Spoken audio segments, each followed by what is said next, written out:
আমার চরিত্রটির মৃত্যু মানতে পারছেন না দর্শক। নাদিয়া শোবিজের জনপ্রিয় অভিনেত্রী সালহা খানম নাদিয়া ক্যারিয়ারে ইতোমধ্যে এক যুগ পার করে ফেলেছেন তিনি।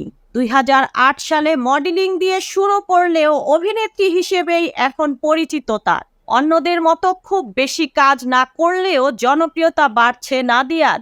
সম্প্রতি মুক্তি পেয়েছে তার অভিনীত সিনেমা একটি খোলা জানালা। এটি নির্মাণ করেছেন ভিকি জাহেদ। সিনেমায় একজন নার্সের চরিত্রে অভিনয় করেছেন নাদিয়া। থ্রিলার ঘরানার এই সিনেমায় এমন লুকে আগে কখনো দেখা যায়নি অভিনেত্রীকে। যদিও নাদিয়ার দাবি নার্সের চরিত্রে কাজ করে বেশ সাড়া পেয়েছেন তিনি, তবে সেই চরিত্রটি ফুটিয়ে তুলতে বেশ কাঠখড় পোড়াতে হয়েছে তাকে। এ প্রসঙ্গে গণমাধ্যমে নাদিয়া বলেন, চরিত্রটি রপ্ত করতে বেশ প্রস্তুতি নিতে হয়েছে। হলিউড মুভি ও সিরিজের অংশবিশেষ দেখেছি, যাতে আমি নার্সদের মতো করে আচার আচরণ কথাবার্তা বলতে পারি না, কারণ আমি তো প্রশিক্ষিত নার্স নই। তিনি আরো বলেন, কাজটি নিয়ে অনেক স্টাডি করতে হয়েছে, রিহার্সাল করতে হয়েছে আমাকে। প্রতিকূল পরিবেশের মধ্যেও খুব কষ্ট করে শুটিং করেছি।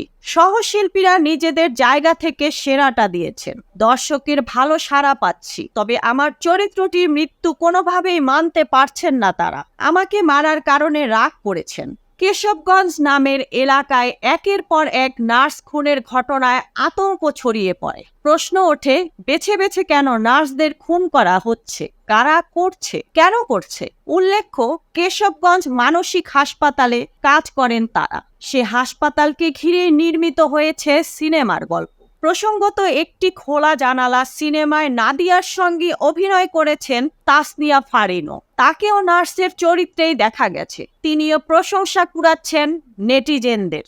মুক্তা Parvez, desk report, BE news, Dhaka.